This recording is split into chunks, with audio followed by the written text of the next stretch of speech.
Welcome back to Inspector Toolbelt Talk, everyone. Today we have on a repeat guest and someone who doesn't need an introduction, Preston Kincaid. How are you, Preston? I'm doing great, man. Thanks for having me on. And I'm excited about this one because this is going to be controversial. This is going to be supercharged. This podcast is going to resonate with everybody. Some people not well, some people are going to love it. So this is going to be a good one. Yeah, this actually came from a podcast that we had posted, I don't know, 3-4 weeks ago, maybe not even that long. And we talked about should the client be on the home inspection with us. I was actually pretty blown away. And if anybody wants to go check our YouTube channel, even some home buyers chimed in on the conversation about there's a lot of our industry that said, I don't want the buyer there. It distracts me. One person used the illustration of, and I forget which form it was. It's like, listen, if I go to get a physical, my doctor doesn't put me under saying you're going to distract me, and then I wake up and he tells me what's wrong. Right. I wouldn't go to that doctor. But it was a whole big discussion back and forth. Everybody knows my opinion on it because I posted the podcast. But you chimed in and you said these are the things that are going to either, I forget how you worded it, but either kill us in the upcoming AI disruption, Yep. or set us apart in the upcoming AI disruption. Hey, listen, man, this is going to be literally survival for home inspectors. It is going to be one of the things that, and make no bones about it, everybody, AI is coming for you. AI is coming for everybody. It is going to touch and disrupt just about every single profession and industry that exists. The question is how detrimental will it be, and how much will it affect you? And so what we're going to see is a carbon copy of 1999 with travel agents. It is going to be that same exact thing playing out again. History repeats itself, and technology disruptions play out kind of the same way. In 1999, when airlines rolled out online tickets, overnight travel agents almost went extinct. Like, it was like the whole industry just dried up and everybody was like, well, don't need me anymore. But the really interesting thing is to realize that today there are still travel agents doing very well, making very good livings, and Even providing with AI. What's that?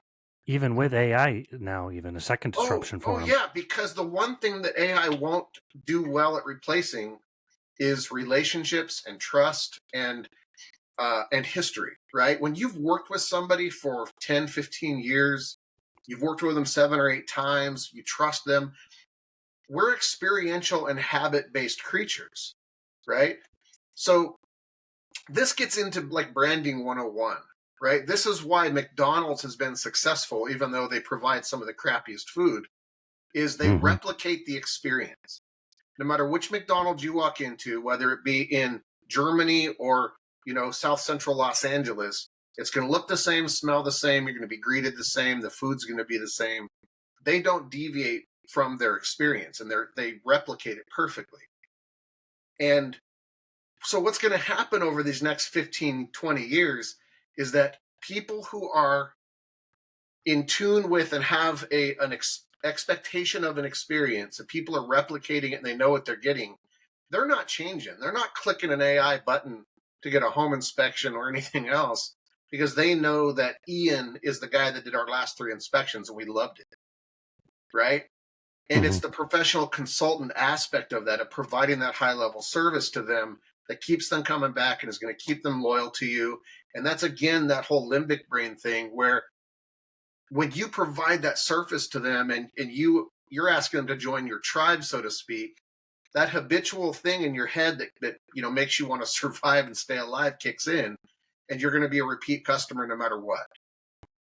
Now, the problem is, and this is the controversial part that's going to piss off a lot of home inspectors, is there are a lot of home inspectors that are just mediocre home inspectors.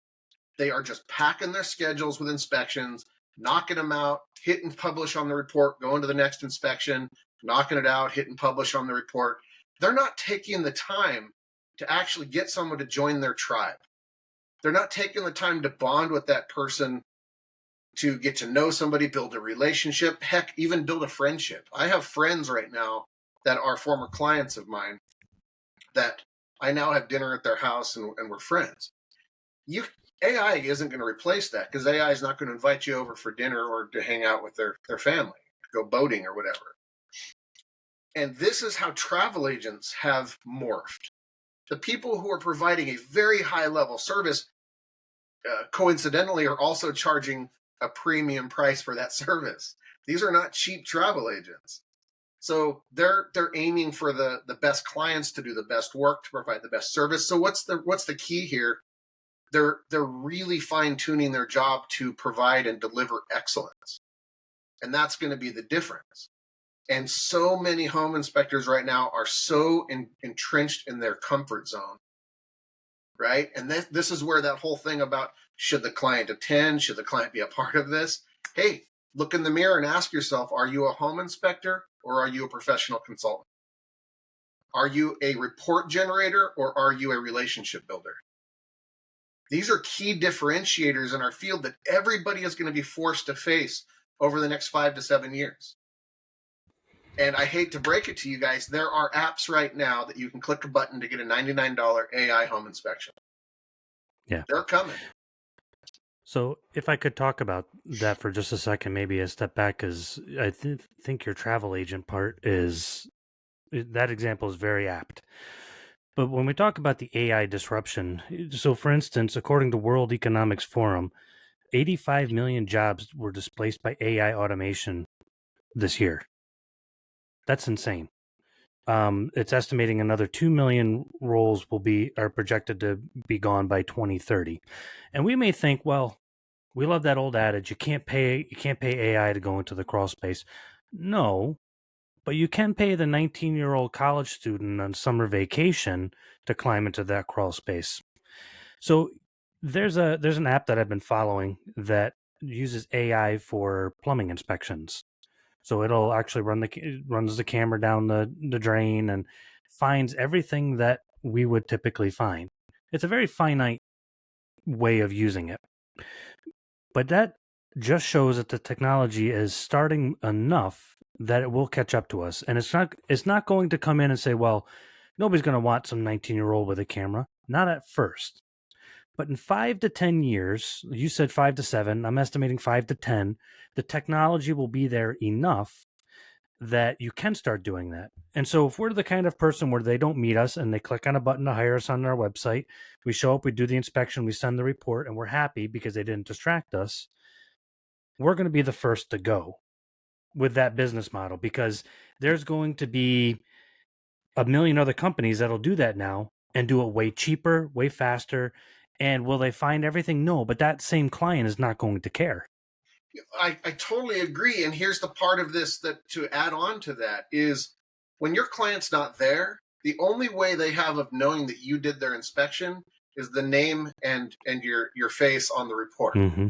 Theoretically, you could be a report mill with 10 report writers in Malaysia, and you could be sending photographers to the house to shoot photos, running it through an AI filter to rough out a report 80%, fine tune it, hit publish, and have it go to Preston, and then I press the publish button with my name on it, right? So, Yeah. and I hate to tell you, what I just said is going to happen. We're already doing it with the foundation certifications, right? Yeah. Think about it. Engineers are generating the certificates, but they're sending us out there to be a photographer. Engineers have been doing it now. We've actually been working with 2 engineer firms that have been trying to work with us to basically do just that. They're like, we send these guys out $20 an hour. They Right. take a bunch of pictures, Yep. comes back, run it through the AI, and then we look it over, and then off it goes. Yep. So it's going to change our industry. That will take another bit of time. This isn't coming tomorrow, but it's on its way faster than I personally expected. But now, I think it's coming faster than any of us think. When I said 5 to 7 years, I think it's going to put a dent in our industry sooner than 5 years. well, there's companies out there that are Inspectify-esque. They're kind of like them. I expect Inspectify probably already is working on something. Me too. Yeah. But there's at least 2 more that I personally know of that I have seen that produce terrible reports right now. But I watched them like a year or so ago, and then a year later, I'm like, that while still a terrible job, got markedly better. All right, but here's a problem and kind of a causation of that nobody's talking about. Number one, I touch on it quite a bit, and I piss off a lot of people when I say it. But we, as home inspectors, writing these magnificent reports that we pour our heart and soul into, we do that because we're delivering that to a client thinking that they care, and they do care to some degree. But they read that report for 2 weeks, and when they close, they forget about that report for the rest of their life. It's not a best-selling novel that they're handing down through generations, right? So Mhm. the reason I bring that up is because people don't care as much as we think they do, and they only care as much as they trust us to do our job. Now, Yeah. here's what's happening. And I'm telling you right now, my data point on this, Ian, is social media comments. When you grow a social media following and your comments pour in by the tens of thousands, if not millions, you start to glean common threads through your comments, and you realize that number one, we home inspectors are playing into this. Okay, we're playing into the erosion of public trust. How are we doing this? Well, number one, realtors are actually causing this. Why? Because realtors just want to sell houses and make money, and they don't really Mhm. care how they present it, how they lie about it, how they make it happen, including lying to people to say they have multiple offers and you have to waive your inspection to have your offer accepted. Right? They'll do whatever they have to do to sell houses and make money, and then we're playing right into it by doing what? Trying to walk that razor thin line of writing an accurate, thorough report without alarming people, softening it up and rewriting our narratives 50 times until it doesn't scare people, right? But we get to the point where our reports are now so watered down and half of them are so full of disclaimers and you know, kind of Fluff. legal protections that we're delivering these milk toast reports now Yeah. where buyers are going, that's BS. And we are losing the public's trust right along with the realtors because we're allowing them to dilute and dull the precision of what we do as a home inspector. Now, It's interesting that you bring that up too, because w- we kill ourselves in so many ways. We kill our own industry. And it is true. It's the icky part of our industry that I have always hated. Where, okay, I'm losing an agent today because they're like, "Can you just make it sound less scary?" I'm like, "I'm not making it sound scary." I remember this one agent. I'm like, "You make it sound so scary." I'm like, "I said the foundation wall is bowed in." They're like, "Yeah, find a different way to say it." I'm like, "No." I'm like, it's like I'm just writing down what I see with my eyeballs. But what's interesting too is every time we turn in a report, depending on which reporting software we use, we are training the model that's replacing us. So, one of the largest software providers, I won't say their name here. I'll let everybody guess, but I'll be respectful because it was their CEO came up to me and he's just like, "Hey, we're catching up with the AI thing and this and that," and he goes, we're training on all these reports so that they can auto caption photos." And I kind of looked at him like, "Don't you advertise that you don't use people's data?" But now some home inspector is writing all these comments and his life experience, and now you're training off of his reports so that other home inspectors can have it automated for them. I have this weird vantage point of having been from Silicon Valley, having been part of a billion startups, having been in technology companies, seeing exactly how this stuff works, exactly how these terms and conditions are written, and exactly the ways around this stuff. If you want to access and sniff data and do things, there are ways to word that and to kind of code around that so that if you're teaching AI from your software and you're not going to be the one releasing that new software that replaces home inspectors and automates the whole damn process, some third party company's doing it um, through that AI teaching, then it's easy to say, I'm not using that data, I'm not doing it. No, but you're feeding it into a system that allows you through another company to do it, right? Creating your own competition and your own replacement is so common in technology that most people don't even know it's happening. And it allows you to have that deniability to say, no, we're not doing that. Well, not you technically, but that other LLC that is sharing the same data pool is doing that, right? Yeah, And but so, sorry, go ahead. no, that's fine. Go ahead, Dean. No, no. So, but even without that, let's say that software company decides, which they've already decided, that everybody gets to take advantage of the pool of information from home inspectors. So now you have a home inspection company that joins them, and this guy has never done an inspection. And Preston, your comments are, you've worked on them for years and refined them. I've had attorneys and other home inspectors look over my comments. Now that new home inspector gets suggestions. Oh, hey, we captioned this photo with this great comment. Or they kind of reword it because it learned not the exact wording of the comments, but learned from that inspector. As the CEO put it, it's training in the large language model. So now it's like, hey, would you like us to auto populate some comments? How about we improve this wording a little bit? And all it's doing is feeding that home inspector that just came on at $199 compared to the guy that came on charging $1,000 and he's an amazing inspector of 20 years. So It's already here's happening. it is definitely, but here's the point of all of this. The point is, man, what's the best analogy I can think of? I've heard people say things like, oh man, that's a terrible analogy to use, but if your job can be so easily replaced, you're not doing a good enough job. Yeah, If you that's a well soft, if, said. if your job can be replaced by that new AI thing, you didn't have a competitive advantage. You weren't good enough to survive the paradigm shift, which is why I've been preaching till I'm blue in the face. And it's strange to me how much blowback I get from other inspectors who say, "Oh, you're arrogant, or you're a know-it-all, or you think." And they really give me a lot of blowback over this when me saying this has no benefit to me at all because I'm working my ass off to do that, right? Like it's not like I wake up every day and go, I just need to cram out as many inspections as I can to make as much money as I can.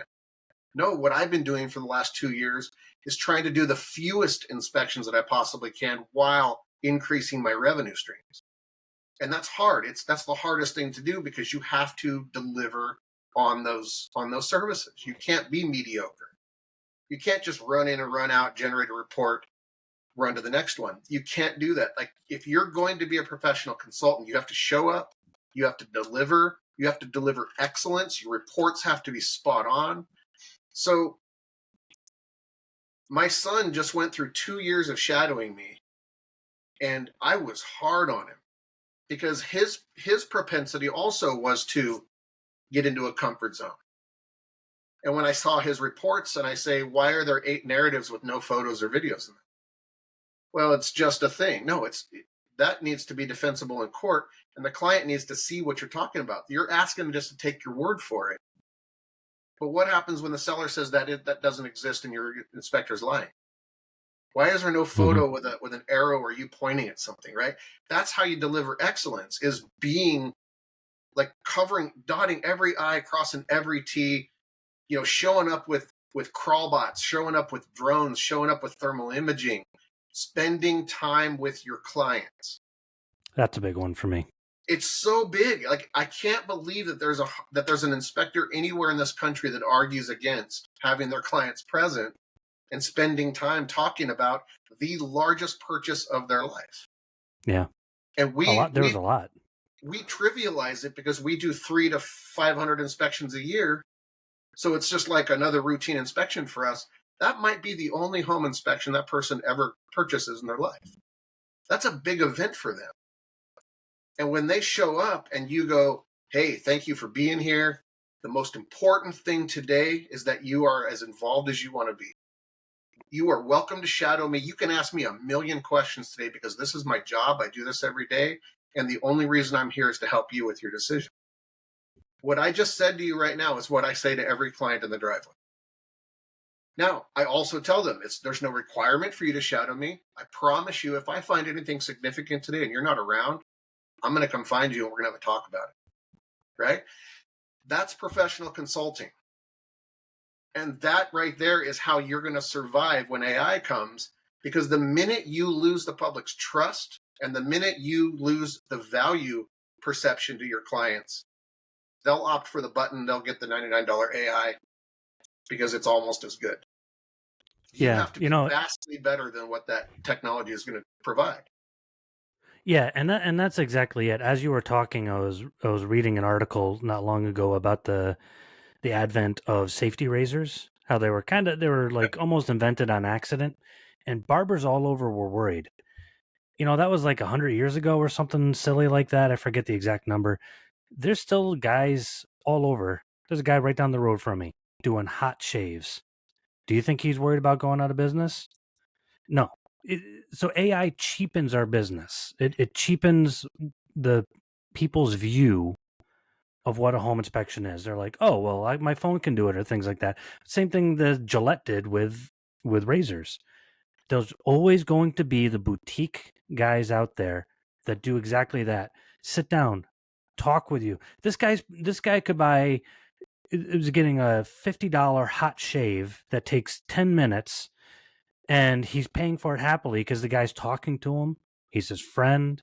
He feels good. He feels taken care of, and he's going to come back for his next $50 shave. He's not going to worry about, oh, I could buy 10 packs of Gillette safety razors for that. He doesn't Right. want those clients. Well, as you were saying that, it just popped in my head. Right with what you're saying right now. When I was very young, my very first company that I ever had was a commercial sign company. And when I was 17 and 18 years old, I was learning at the time, I was doing hand lettering, hand painting, airbrushing, pinstriping, murals on hoods of cars, truck club, windows. Like we were doing a lot of really creative stuff. And when I started my commercial sign company, we were hand painting most of the signs that we were making. And we were adding airbrushed, embellishments to them. We were doing really nice work. And then the computer showed up.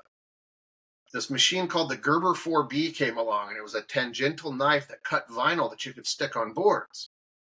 And all the companies were just jumping at this because, man, you could generate a lot of signs with that computer. But what was lost was the art and the hand painted look. And we resisted that. And so, yes, we ended up buying a plotter and going down that road and doing the computer stuff because you kind of had to. But you know what people started doing was they started paying a premium for the hand painted and airbrush Mm-hmm. stuff. You don't want to know something? When we were applying stickers to windows, nobody ever stopped on the street to watch us do it. But when we were hand painting and doing gold leaf on windows, you would sometimes have a crowd behind you watching you do it. And that's when you realized that, yeah, that old method or that tried and true method, technology isn't always better, even though it might be faster, right? More accurate. Half the problem with the signage was they looked too perfect. Every R looked exactly the same. But when you Mm-hmm. hand paint it, every R looks different. Well, I brought that same experience into my home inspection business, which is I do a lot of things that's old school. Consulting, having conversations, not using technology for everything, shaking hands, spending time. So that's how we're going to survive the AI, intrusion into our industry is by providing those high level services and being better than the technology is, vastly better. If we don't, we're cooked. And I would like to add that this doesn't mean we reject AI. We should embrace it. It should be a tool in our belt. We should have it and say, correct my grammar, be more accurate about what I'm saying here. I did the inspection, but just look over my photos when it gets to that point and tell me if I missed anything. Whatever. It should be a tool that we use, but we should be the element that sells us to our clients. I'll tell you who's doing a fantastic job of finding the perfect balance with AI and old school reporting is AJ. Yeah. AJ turned me on to a little trick. He goes, dude, take your final report before you hit publish. Just download it as a PDF, drop it on ChatGPT, and say, give me a 1-page summary of this report. And he goes, then put Hmm. a cover page with a ChatGPT summary. And I Interesting. started doing that, and it's beautiful. It makes a nice written, and you could tell ChatGPT learn my style of speaking or writing and write it in my style, so it still has your style. I still wrote the report. I still did the inspection. I still consulted with the client. I still told him exactly how all of this stuff gets repaired.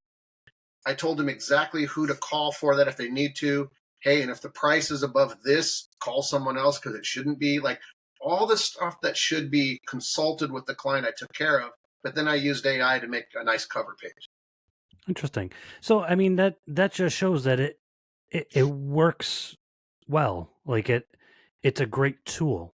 The problem is the tool does not replace the person. Just like, if you're a barber and you refuse to use electric lights and a nice new, I don't know, fancy razor made with carbon steel modern, I don't know what they make razors out of, then okay, we're just going to be stuck in the Stone Age. But can we still provide the same service but use modern tools? And there's a balance with AI.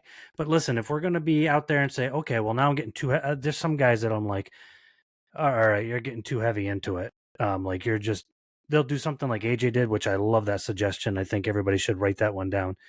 But they're just like using it to write all of their comments, look at all of their photos, and all of a sudden we get mentally lazy.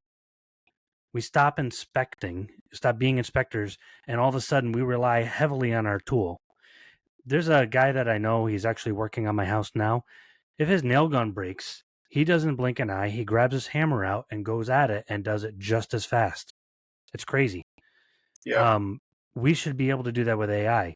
If AI ever becomes too expensive or something happens in the future where they regulate it heavily, we're going to have to go back and say, how do I inspect again? That's dangerous. I agree 100%. There was a guy named Gary Turner. He was the owner of GT Bicycles. And he was a very wealthy man, but he gave me some business advice way back when. And he told me, Preston, the thing you have to remember about any business anywhere, no matter what you're doing, there is only two directions. Business of any kind only goes two directions, forward or backward. There's no such thing as sitting still, because when you find a comfort zone and you just start to do things as kind of a routine and you just do the same thing every day, I promise you somebody else is going to find a way to do it better. They're going to use better tools. They're going to add thermal imaging, right? So the minute you try to sit still and be comfortable, people are going to pass you up.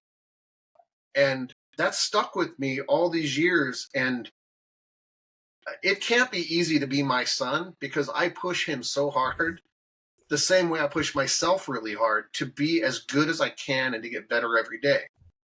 And that doesn't mean I'm the best. It doesn't mean I think I'm the best. It just means tomorrow I want to be better than I was today. And this is how I plan on surviving and flourishing and succeeding and growing and everything else. And my schedule right now is the last year and a half has been the most manageable it's ever been. And I've made more money and I've had time to spend with my wife. My life changed. I got married, a year and a half ago. So I was no longer the single guy that could stay up till 2 a.m. writing reports because I did 4 inspections that day. And then I realized I don't have to.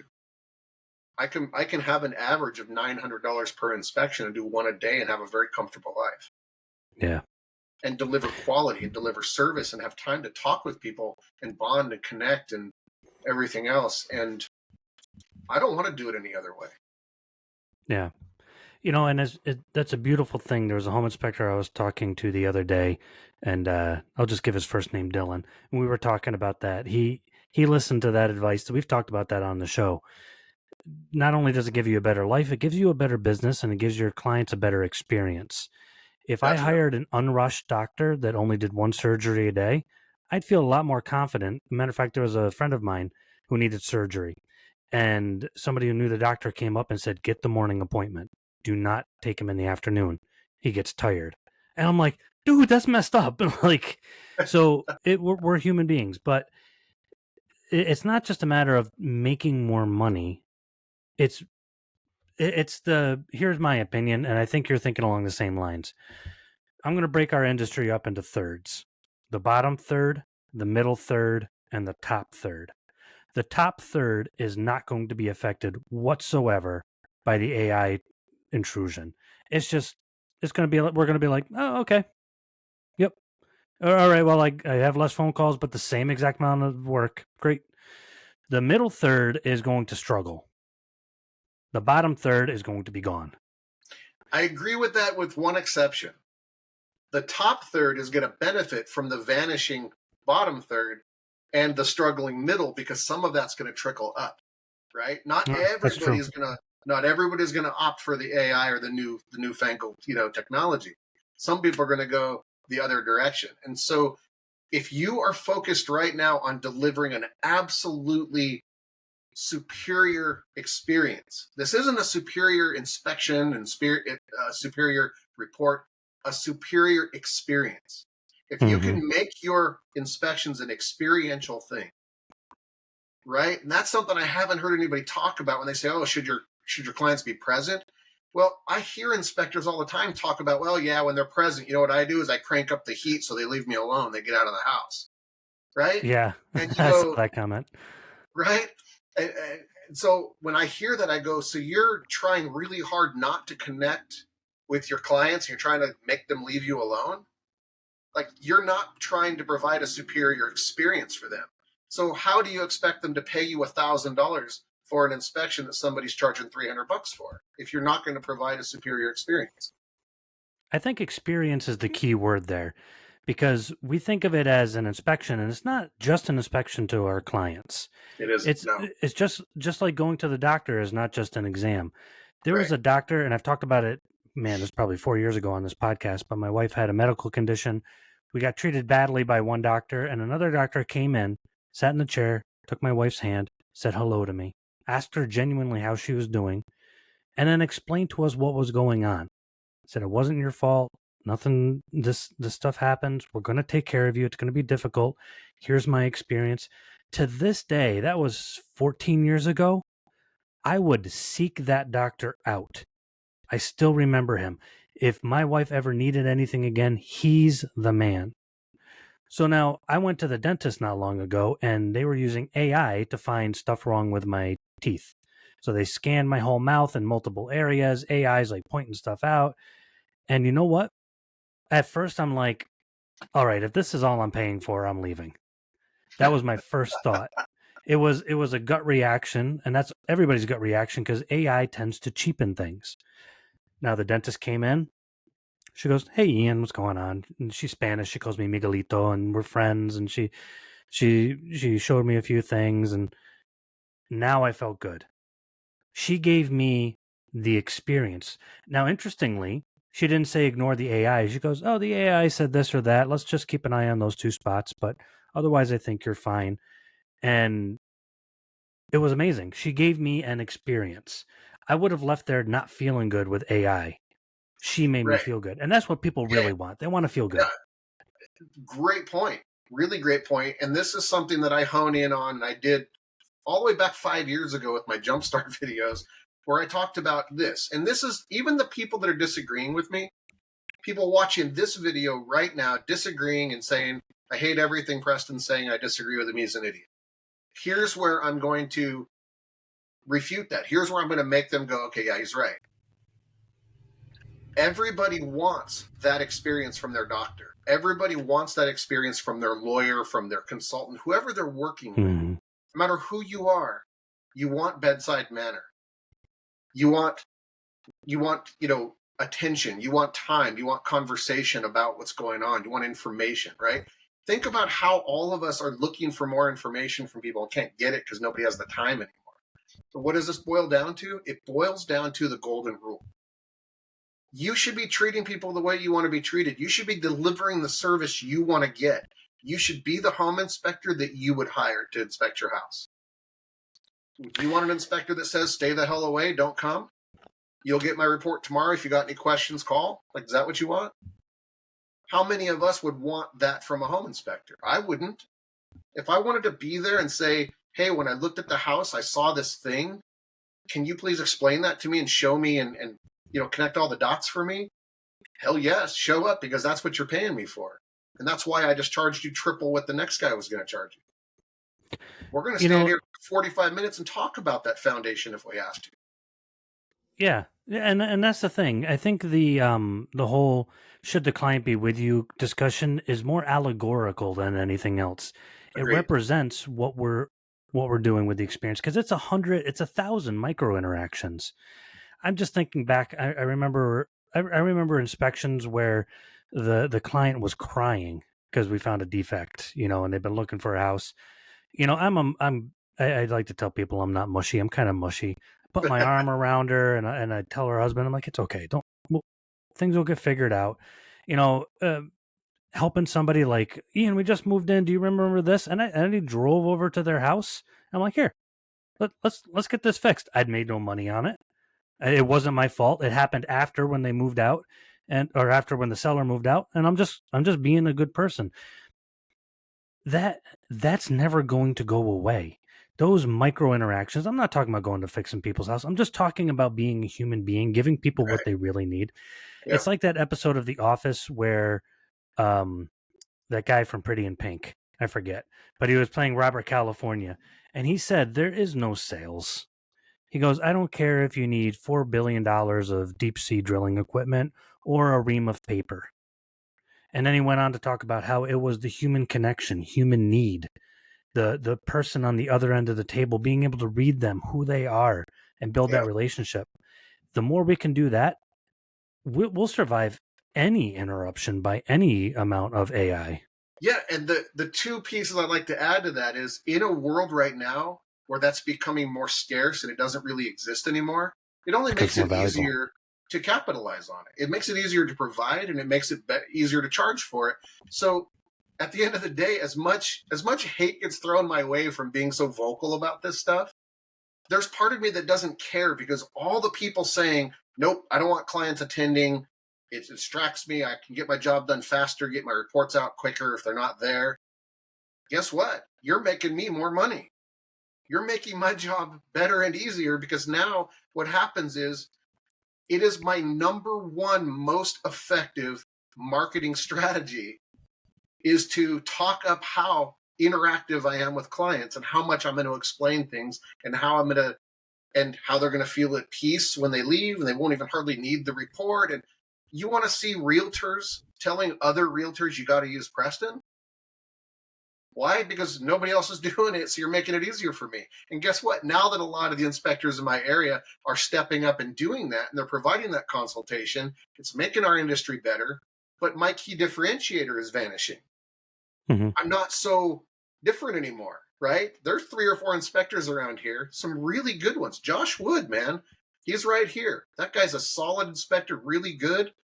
He encourages his clients to attend, and like he's stepping up his game, and he's one of the top inspectors around. So guess what? He's more competitive, right? Yeah. So the more people that say no, I'm not going to do that, the more they make it easier for people like me. They're going to capitalize on it, and the more that people say no, you know what, he might be right, I'm going to do it, the more competitive they make it. But guess what they're doing? They're raising the bar, Mm-hmm. right? When 10 inspectors are encouraging clients to attend and 10 inspectors are charging $900 for that inspection, guess what? We've all risen together. We rose with the tide that we all helped to lift. And that's what I would love to see nationwide in our industry, instead of all of these people arguing as to why they can't charge more, do better, provide a better service, or let their clients attend. Yeah, I think if we were to summarize the entire podcast, is what's going to save us from the AI disruption as an industry, as individuals, rather, not as an industry, but as individuals, is the human touch. That's right. We did a podcast a week or two That's right. ago on if you should use AI call answering services. The answer is invariably, in my opinion, absolutely not, because that's leaning into the death of your business. Whereas if I have a human answering the phone on my end, I'm getting that job. You know, it's interesting. I kind of, in my own market, if you, in your market, everybody should want other home inspectors in their market to go the route of going all AI with their answering over AI reports and things like that. Because just what you said, Nick Gramico on our podcast one time said he's like, I wish there was a million Ashies out there. Because when you compare when you compare Ashi to Nashi blows him out of the water. So he's like, you never want to kill. That's actually something from Sun Tzu. You never want to kill your enemy completely. Right. You want the weaker vessel there. That's what John Rockefeller did with Standard Oil. You notice when he broke down Millionaire, was it Millionaire Row or whatever, and he bought all these oil companies, he left a few. When he bought out all the oil fields and the parts of the railroad and all that stuff, he left a few stragglers because they made him look good. Well, think about it. You can't, where's the glory in winning a race if you're on the racetrack by yourself, Yeah. right? So it's Yep. better to have competitors, and it's better to have people. I actually like it because the better the inspectors become in my area, the more money they charge, the better the service is. The more it pushes me to find other key differentiators and to up my game. And this is again that whole forward backward thing. I'm not going to get comfortable and go backwards. I'm just not. I'm not going to let people pass me up. Now, I used to race motorcycles professionally for many years, most of my life. I have that competitive nature about me. It's probably why I got into marketing. But at the end of the day, that's what drives me every day is to say, I'm not letting these guys pass me up. I'll just find new ways of upping my game. Right. So I'm going to keep doing that. And I believe that no matter how much AI infiltrates our industry, I think it's only going to benefit me. Why? Because first of all, I think realtors are going to be the first to go. But the same way realtors are going to go, all of these mediocre realtors that are causing 90% of the problems that are in real estate are going to vanish overnight. But guess what? Those really good realtors that I know, the ones I get to work with that are consultants and care about people and do a good job Mm-hmm. and advocate on their behalf, these guys, those realtors are going to survive. They're going to thrive. They're going to be sought after, right? So even they're going to benefit. So I actually see this whole AI infiltration being beneficial to the top tier, the people who are doing the best work and striving for excellence. It's just all the other people that are the bottom feeders are going to go. People are just, churning it out, not really trying. They're toast. The middle guys are going to struggle because what they're going to do is go, my revenues are suffering, but they're probably going to step their game up. And there's a lot of them are going to actually learn to be successful through that change. Make no bones about it, is going to change the reality of our entire world.